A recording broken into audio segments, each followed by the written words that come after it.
So a really warm welcome to Safari Live, even though it's a bit of an overcast, chilly morning. My name is Brent Smith. We have Tebs on camera, and we have Tingana having a snooze next to us. So a nice big dominant male leopard. So a big thank you to all the viewers who let us know he was at the Djuma Dam camp, and another big thank you to Scott. While we were getting the vehicles ready, he went out in the tracking vehicle and managed to find him.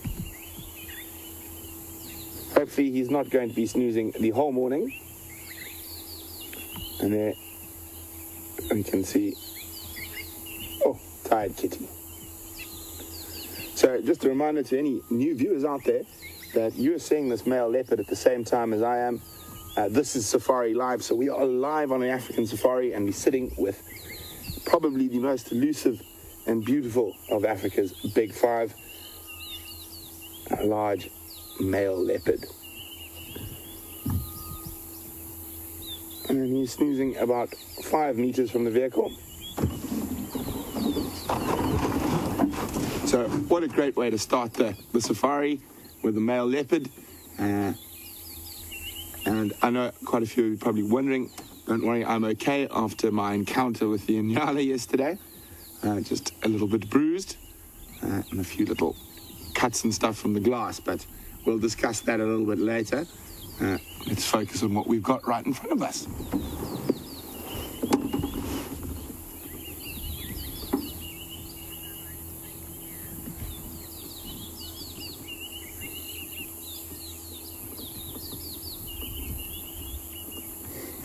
So Scott and Nikki actually heard him calling this morning before we went out on drive at about 4:30, and then he popped up at the Djuma camp. And again, a big thank you to all the viewers who let us know which way he went. There was a little bit of confusion early on, but fortunately we managed to find out which way he went.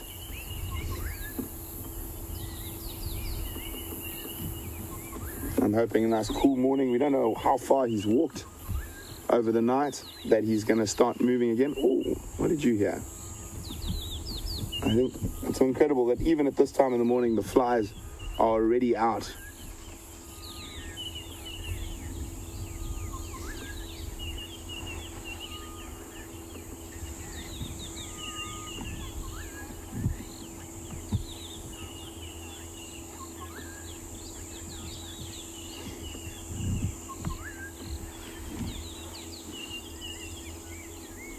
So lots of happy viewers out there. Cindy says, beautiful Tingana. And obviously we're very close to this incredible animal. And Eric in Virginia Beach is wondering, if you actually are on safari with guests, what does it sound like? So while he's doing a snooze, I'll give you a pre-game drive safety talk. Normally you would, before you head out on safari, you would brief everyone.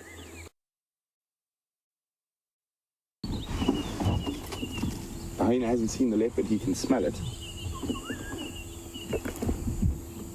There we go. Watch. Come wide onto the leopard. Sometimes big male leopards like this will actually attack a hyena. So the hyena now knows where the leopard is. No, he knows where it is, but he also knows that the leopard is probably not got a kill to defend, so no real reason. Look at this now, the hyena's between us and the leopard. There's a little snarl. So a hyena is probably a lot stronger, or is a lot stronger than a male leopard in a one-on-one battle, but neither of them want to risk an injury without any necessary, and there's no food here. And you can see his ears flat, and I mean, a lot of you guys who have cats at home will recognize some of those very distinct signs that the animal's unhappy. The hyena has now decided that this is not worthwhile. He is double checking around to make sure that they're always behind the aerial. Just double checking to make sure there's no food around here, and it looks like decided that it's not there, and he's heading back off towards the Djuma Dam. So encounters between these predators happen constantly out here in the bush. Obviously, we're not there for all of them, and obviously when there's food or meat and stuff, the encounters can vary very differently, and lion and with different predators. So if that had been a lion walking up here, Mr. Tingana would be heading off at a rate of knots. Leopard and hyena have a very interesting sort of dynamic between them. Big male leopards like this will quite often actually attack single hyenas if they're defending meat or become particularly harassed by the hyena. But as soon as the hyena numbers get to 2, the leopard will definitely move off.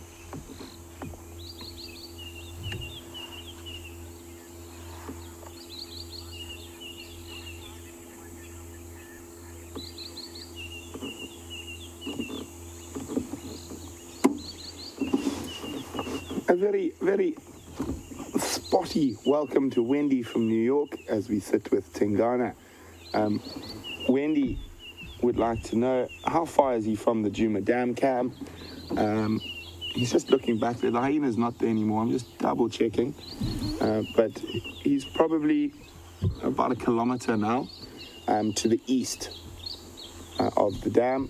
So if you're sitting, pretend we were sitting underneath the camera, looking towards the waterhole, he is to the right, and directly from the dam to the northeast. So if you look directly across the dam from the camera, that is north, and to the right is east, more or less, not exactly, and to the left is west.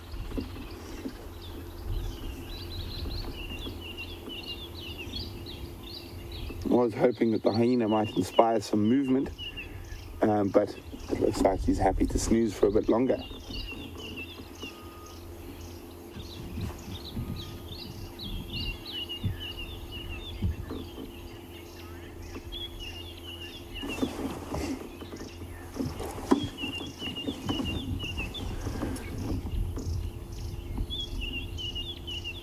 So a wonderful welcome to Marissa from Texas.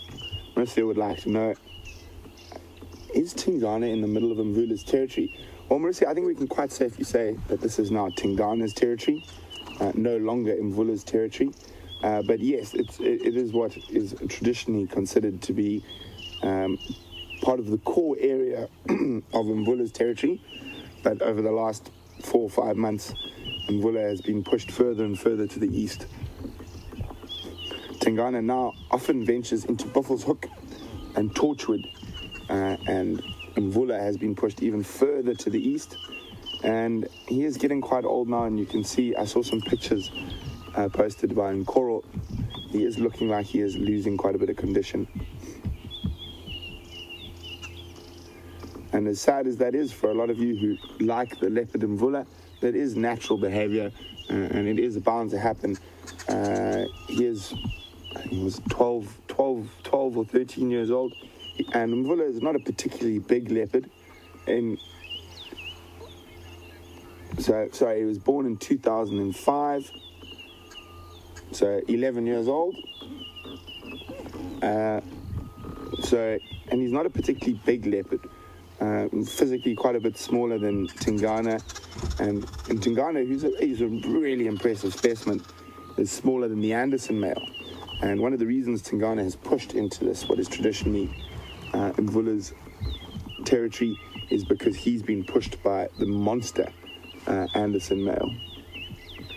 So obviously out here in the African bush, specifically with leopards and male leopards, size is important.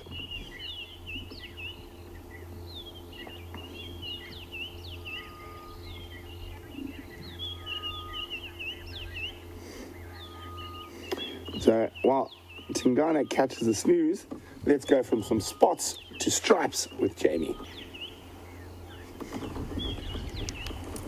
So as we can see, Tingana's doing what big cats do best, and it's quite often sleep.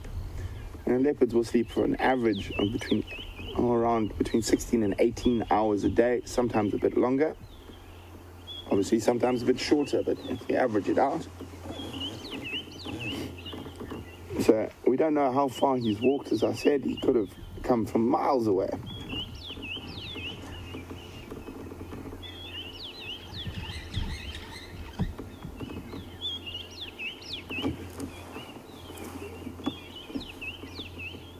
good morning to Julia from Houston, who's listening to all the bird calls around us at the moment.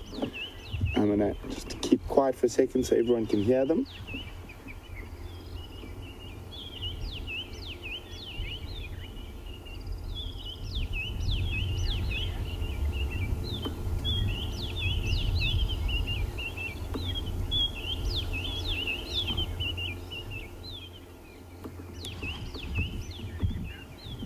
So the most prominent one we can hear is that very repetitive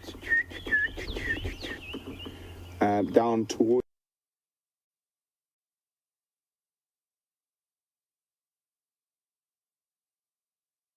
the Mawasi drainage line, sort of directly behind the leopard, and that is sounds like one of the canaries making quite a lot of noise. And we've got some starlings we can hear, Birchall starling. I heard some parrots, brown-headed parrots squawking in the distance, and we could also hear a white-browed scrub robin and a crested francolin. Oh, is one of my favorites.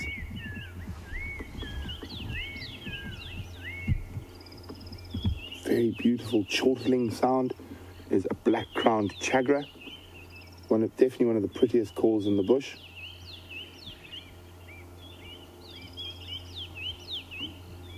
Puffback shrike in the distance.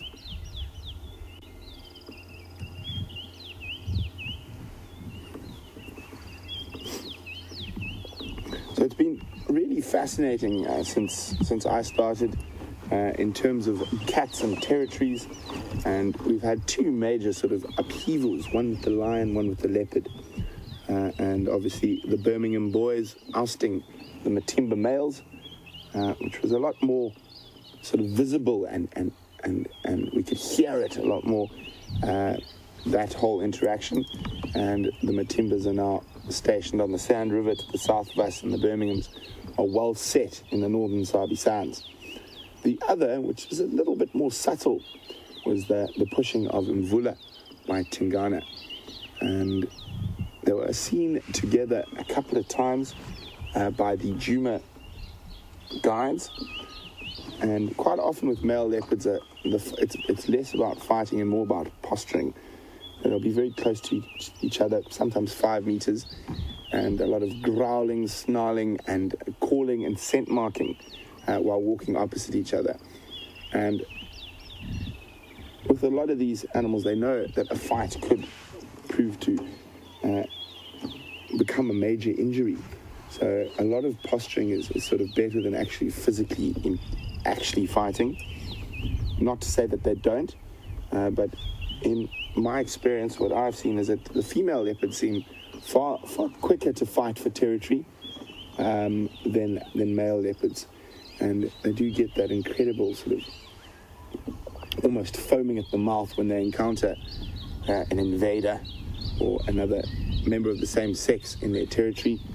And we saw that very clearly with Shadow and Karula when they came close to each other, and lots of sort of salivating, and it almost looks like they're foaming at the mouth.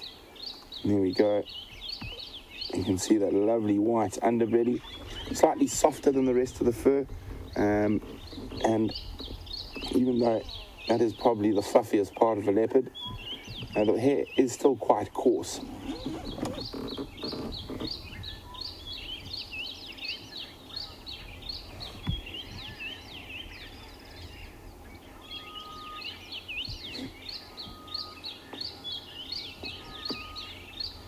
There we go. Have a look at those paws. Carolyn in Chicago. And I was wondering how big his paws are. So that's the back paw. And that's quite a bit smaller than the front paw. If we look at the front paws, we can't see the bottom. And you can see they're a lot wider and bigger. Obviously, there's a couple of reasons for that. There's more bulk in the front of a leopard, carrying his weight. And also, that's the business end. So when it comes to grabbing something or fighting.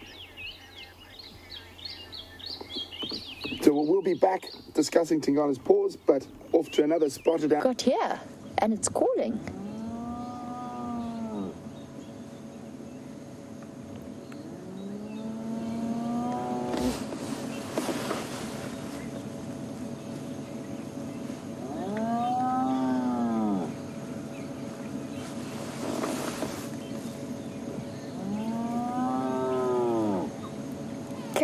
can do it.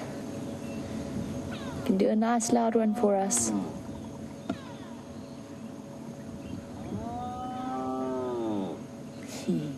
I love that sound.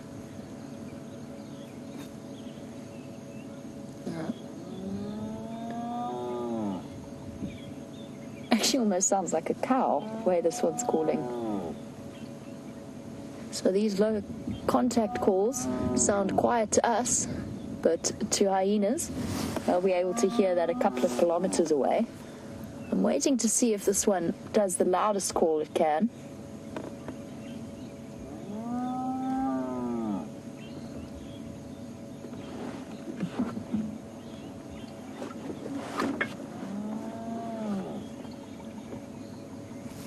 I know that you've just had a sighting with Tingana and another hyena that wandered through and happened to encounter him, and Tingana paid him very little attention or just gave him a bit of a snarl. And I've seen hyena and Tingana interact before.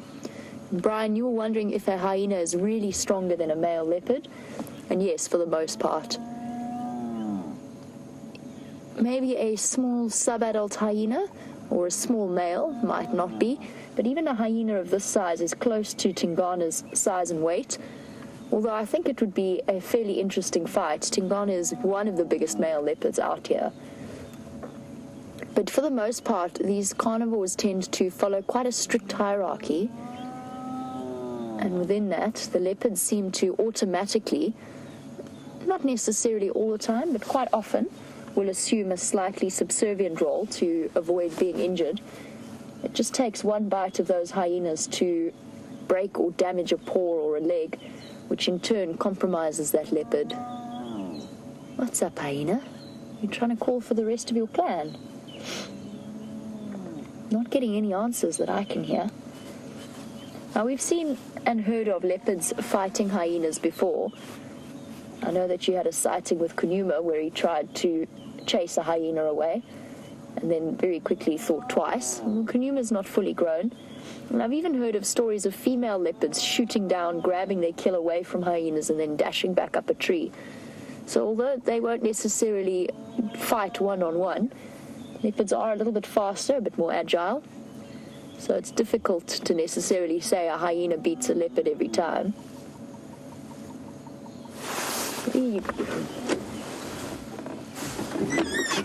Lois, I don't know. I don't think it's pretty. Wait, come back. Oh, they're so fast. And Lois, of course, is referring to one of the hyenas at the den. And Lucy, just while we're shooting around after this hyena, you wanted to know about the animal in the background. Andrew's doing a fantastic job, and there's a tree in my way. Where did you go? That was quick. Lucy, it was an impala. And Lois, I don't think it was pretty. Jeepers, that hyena disappeared fast. Where did it go? The reason I suspect that it's not pretty is just based on size. It looks smaller than pretty. I could stand corrected on that. It's quite tricky to tell straight away which hyena you're looking at. Unfortunately, we are no longer looking at it. Where did it go? That was fast. Dashed down into this drainage line somewhere, I think. I wonder if it's not on its way back to see if it can't find the rest of the clan. That, I suspect, is a occupied warthog burrow. There's a whole network of roads here I didn't even realize existed. How fascinating. I think this is an old hyena den. Wow. I've never been here before. This has been a fascinating experience. Look at that. In fact, I would not be surprised at all if that's not occupied. I don't think it's occupied by hyenas, though. I can't see any sign of our hyena friend coming through. I saw some flies flying out. Saw some flies around. Right, so what Andrew's pointing out is that there's flies around the entrance to the burrow. That usually means, well done, Andrew, good spotting. That usually means that a burrow is occupied because the flies are attracted by the various parasites and skin cells and so on of an animal. Look, we can see right inside. How cool is that? That's fascinating. Now, I'm pretty sure looking at those flies, they've got a pale color to them. There is one species of fly that is unique. Hi, go away bird, wherever you are. There's one species of fly that is unique to aardvark burrows. They're attracted only.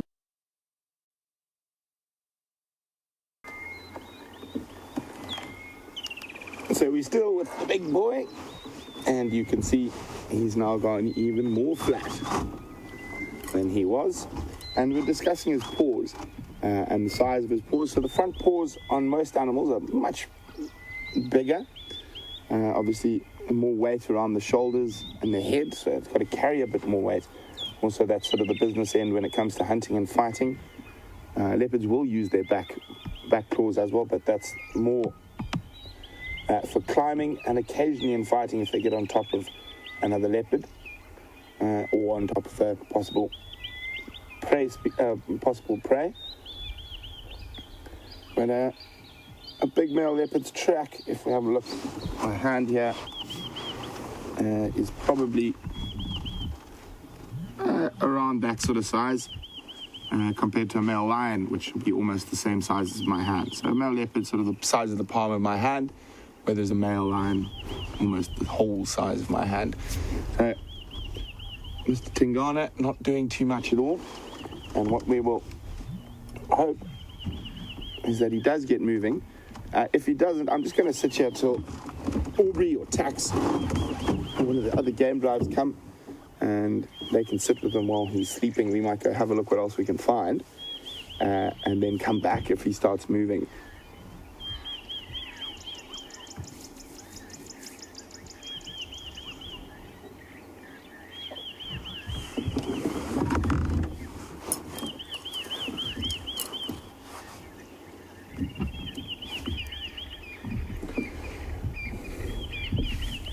Very good morning to Sharon, and thanks, Sharon in Pittsburgh, and thanks very much, Sharon. It's great to be back, and Vivian and I are also quite glad we didn't come off too badly with that very interesting encounter yesterday.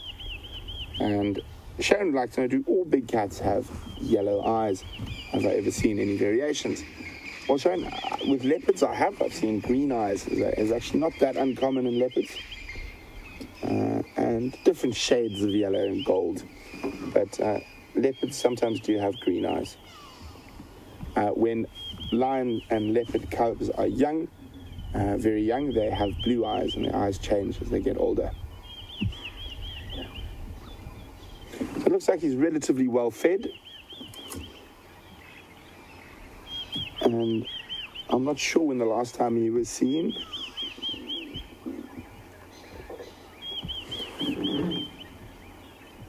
So it looks, there's a little bit of blood around his neck. It could be from feeding. It's more than likely, I can see where we're talking about, it's about there.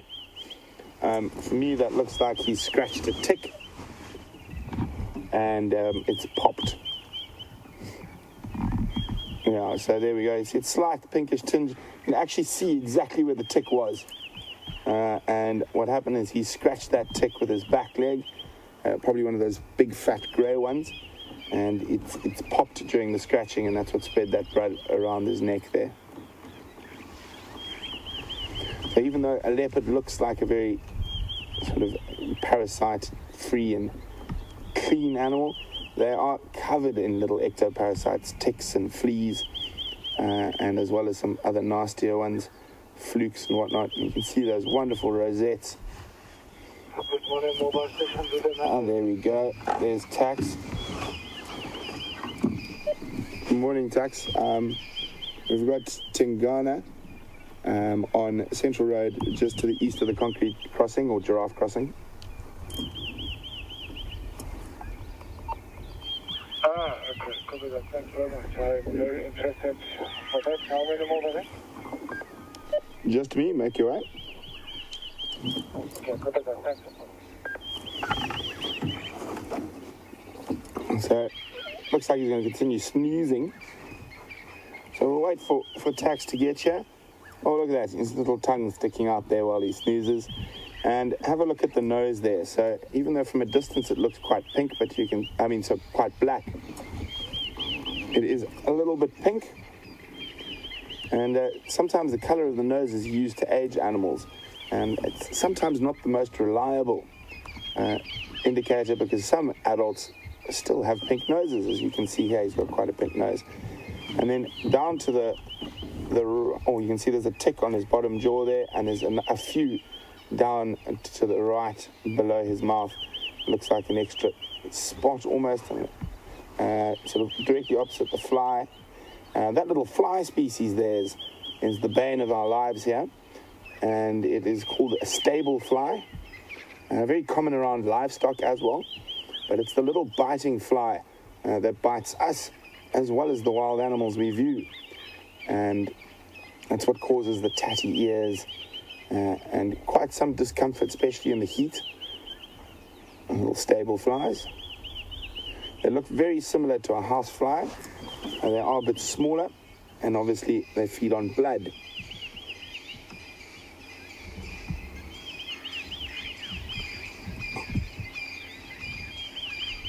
Here we go. We can see the slightly tatty ears there from the flies.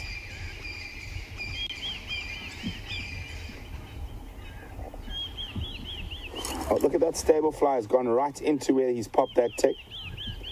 You can see there, so where he's popped that tick, there's a stable fly actually feeding off the blood there. There could be an open wound. Are we on full zoom, Casey? Yeah. So there we go. You can see that little fly coming out there feeding on the blood. So obviously we're all very interested in the lineage of our leopards around here, and Tom and Patsy would like to know, we know sort of Mvula's lineage a little bit, and his offspring, so we must be very careful. Oh, sorry, misheard there. Tom would like to know whether Tingana is an offspring of Mvula.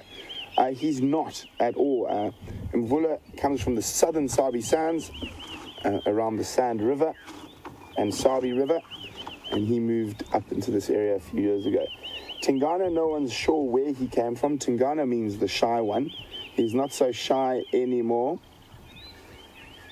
And so he just arrived in the northern Sabi Sands a few years ago.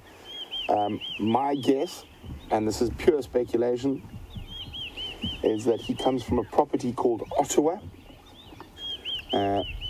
which Singita Traverse, but it's a very big property sort of to the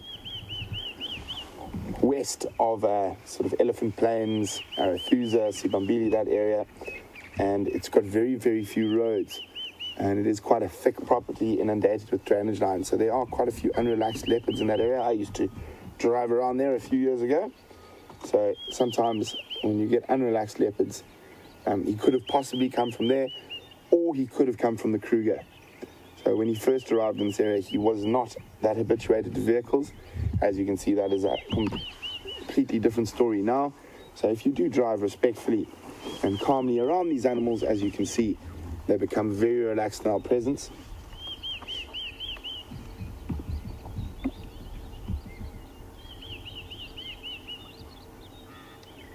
I'm sure the leopards have been enjoying the cool weather over the last few days.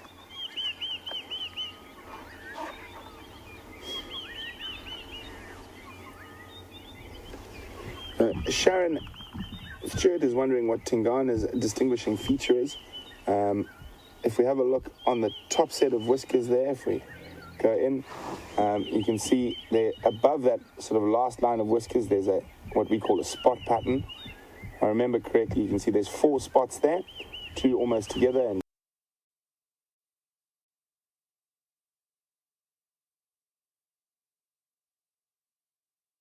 off to the left. If I remember correctly, he's a 5-4. So what side are we on now? Yeah, 5 on the right, 4 on the left. That's the main way to distinguish leopards, especially if you're not sure who they are. There we go. Hyena's back, well spotted tabs. It's a different hyena Different hyena. It's making some noise. There we go. Look, this one looks a bit more serious about chasing him. And he's jogging off. Behind us, I'm just going to turn.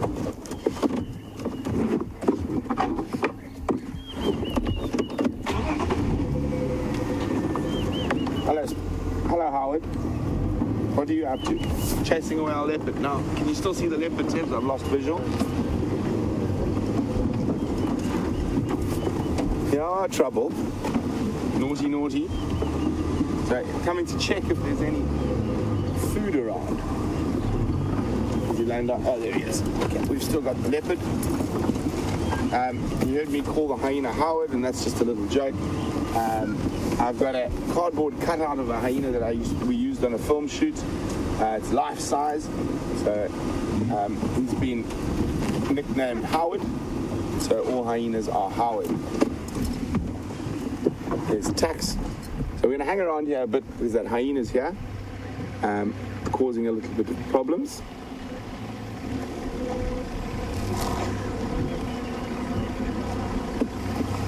So we saw a bit of that camouflage that a leopard is able to show, even lying right out sort of in the open. I'm just going to have a quick chat with Tebs and Fanwell just to let them know what's going on. The Mnisi just chased him. Yeah. How you guys? Oh, there we go. Okay, so at least the hyena has prompted some movement and he's no longer a flat cat. So we were just discussing his distinguishing features. And for me, it's that big, thick neck. He's quite a pale leopard.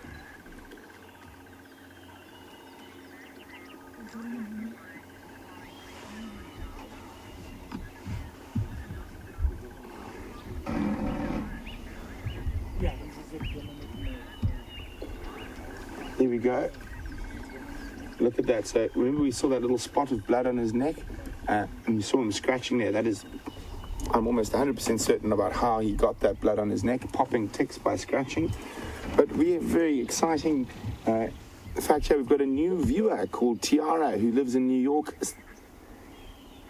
And Kiara, sorry, not Tiara. And she's a new viewer and she lives in New York, and she asked how to get her question through, and well, Kiara now knows, and thanks to all the viewers who let her know how to send her questions through to us. Just a reminder for those of you who don't know, you can use the hashtag SafariLIVE on Twitter, or send us an email on questions@wildearth.tv. But Kiara's question is, how fast can a hyena run? So a hyena is built for stamina rather than speed. They still run faster than we can.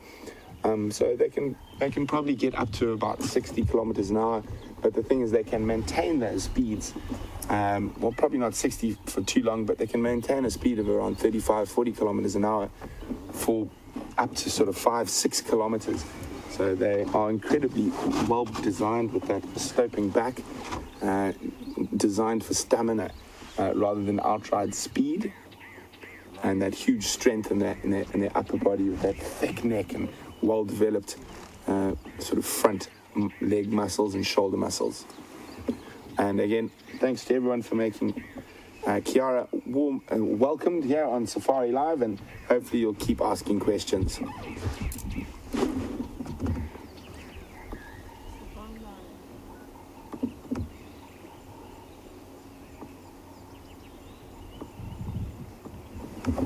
So the hyena seems to have moved away.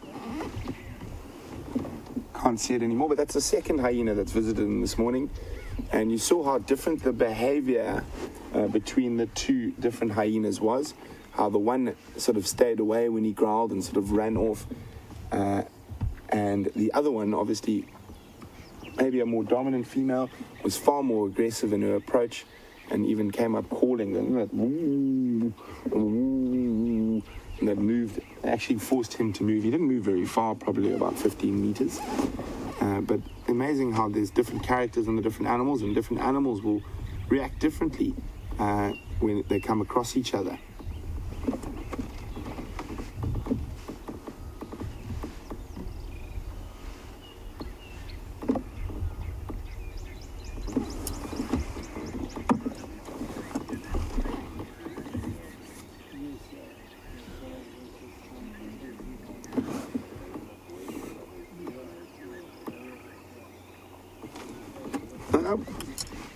Very warm welcome to one of our regulars, Miss Jin in Dallas, Texas.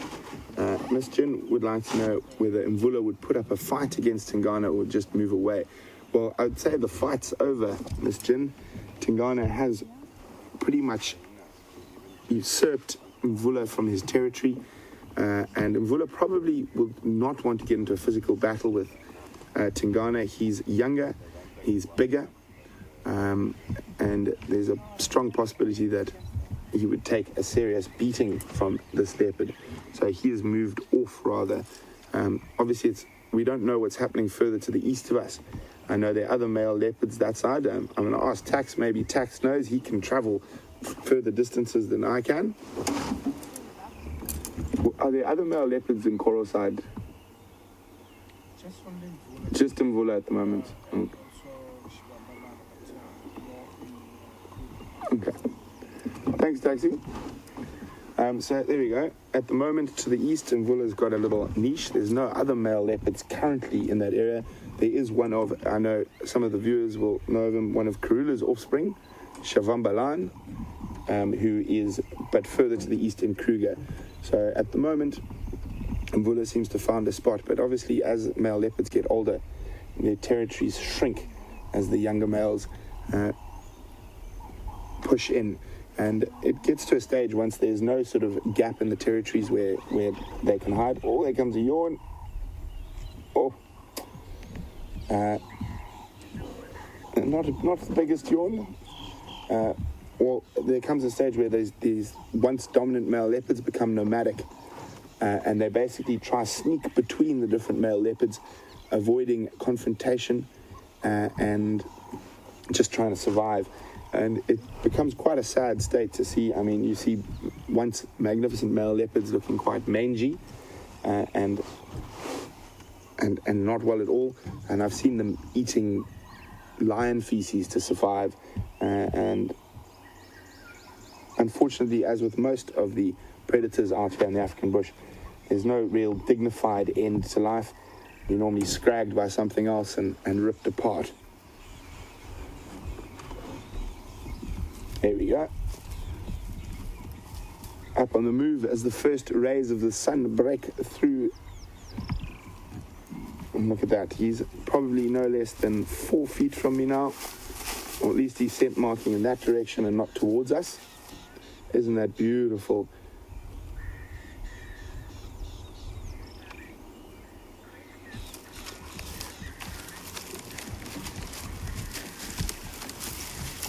Watching Tebs intently there.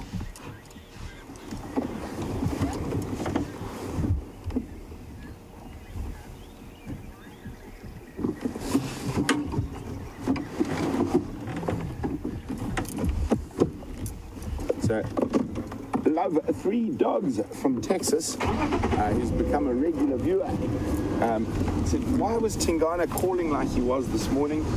We know females call when they have cubs or when they are in estrus. I'm just going to let Taxi go ahead of us for a second. We've had such a good viewing, and we will just be leapfrogging between us to the front spot. So while we do that, just answer the question quickly. So Tingana and females will call. Females don't only call for those 2 reasons that you mentioned there. They also call for a territory.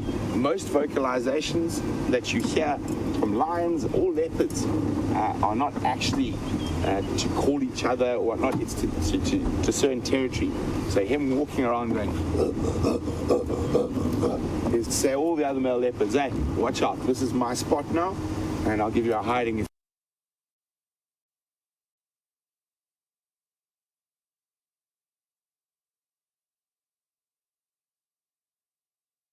you come here. And so that's why, and the female leopards call like that regularly as well, to defend their territory or to make it known that this is their territory.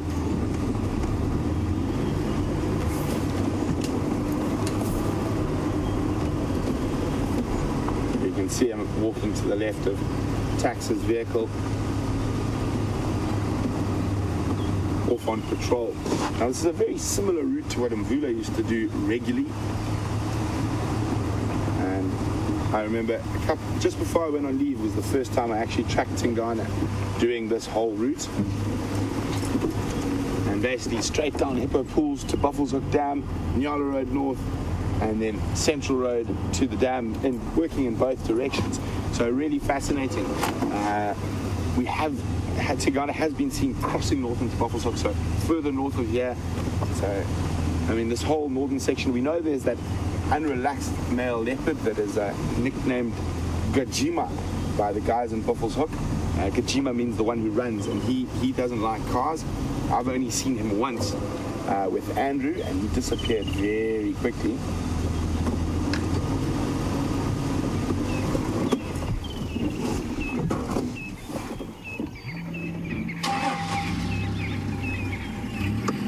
You can see one of the distinguishing features about an adult male leopard is that dewlap.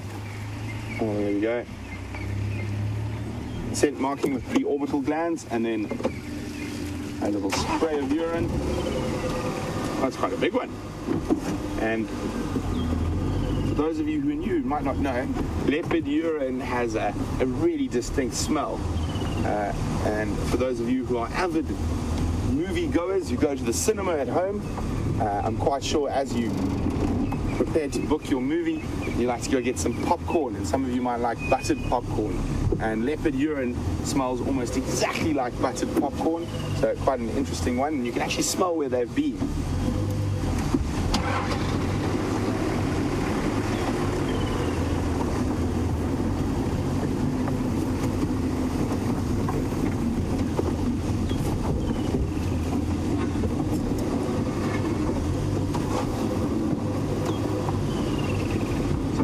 Tingana is quite a tall male leopard.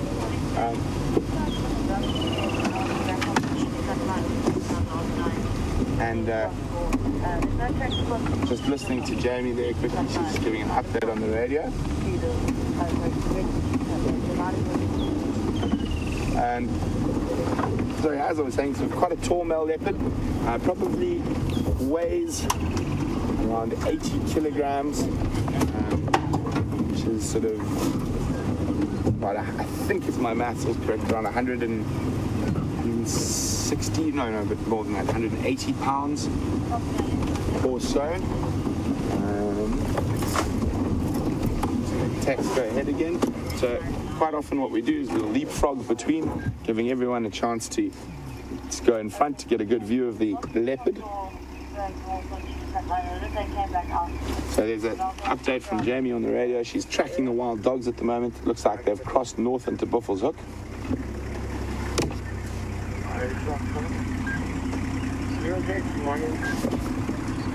Yeah, so there's a little sneaky maneuver I'm going to be able to move. Not quite yet, but the good thing about spending an incredible amount of time out in safari areas, you get to learn a few little shortcuts. So where there's a gap between the bush where we can sort of zoom around and get up in front of the leopard. So as soon as that opportunity comes along, I shall definitely do that. Here we go. Hoping he doesn't walk too far today. He is able to walk quite a big distance. Leopards, if they wanted to, could probably walk 15, 20 kilometers in a night. They don't normally walk that far, normally at the top end 5 or 6, but they are able to walk incredible distances.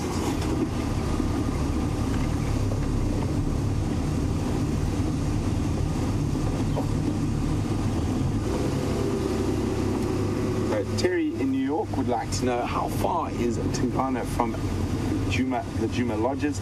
So where he was lying, probably about a kilometer. It's probably now about a kilometer and a half from the lodges.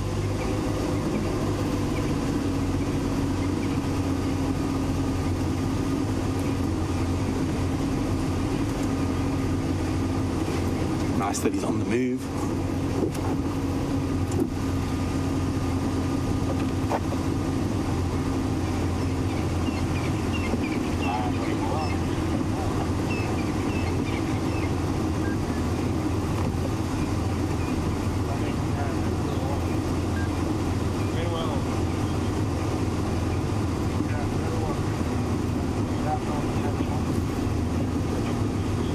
Unfortunately, you guys can still see me, but there seems to be a little gremlin in the normal internet, which is different from our streaming internet.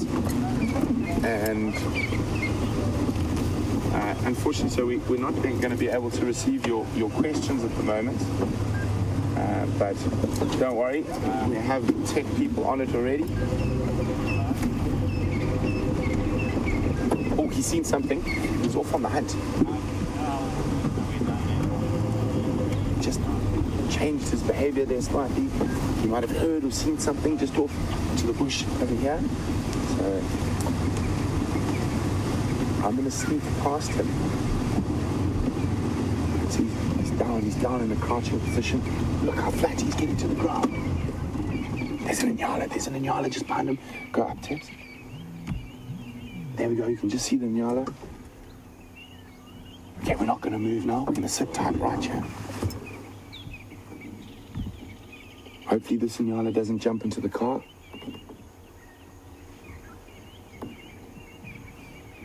There's baby Inyala there as well. Okay, so it's probably about 20 meters. Normally a leopard prefers to charge from about 5 meters. But it all depends on the situation. Now, an adult male leopard like this, he top ends at about 24 meters per second. So incredible speed over a short distance. They're not designed for long distance running. They're definitely short distance sprinters. Quite a big group of Inyala. So obviously in some ways that gives them a better chance. In other ways it's more eyes to spot him.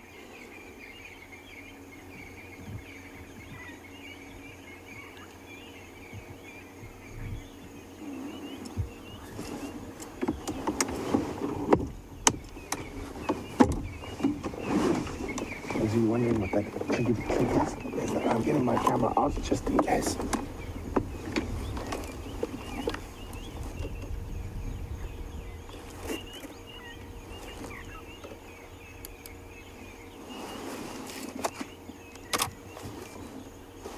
Making sure all the settings and the light are right.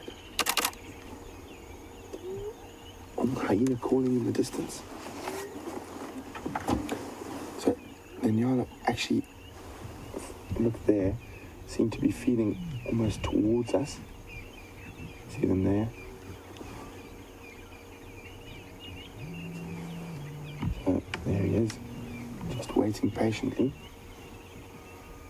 I think just come out a little bit, Tibbs, just in case he shoots, yeah.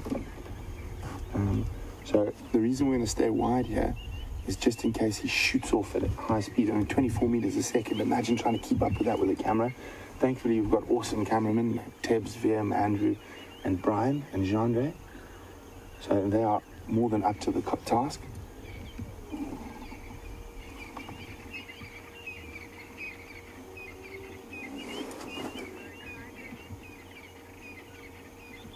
Oh, look at that. Now, what we must remember, we can see things very easily from our height. So you must imagine now dropping down sort of more than a meter. So he is battling to see them now. That's why he's lifting his head up like that. He's probably just picking up little bits of movement through the bush.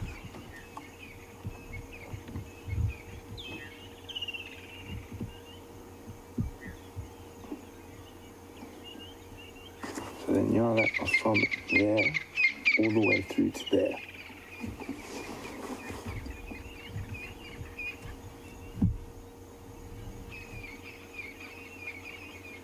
See, it almost looks like he's lost visual of them. Ah, there we go, he spotted them again. So there are some sub-adults and some quite young ones in there.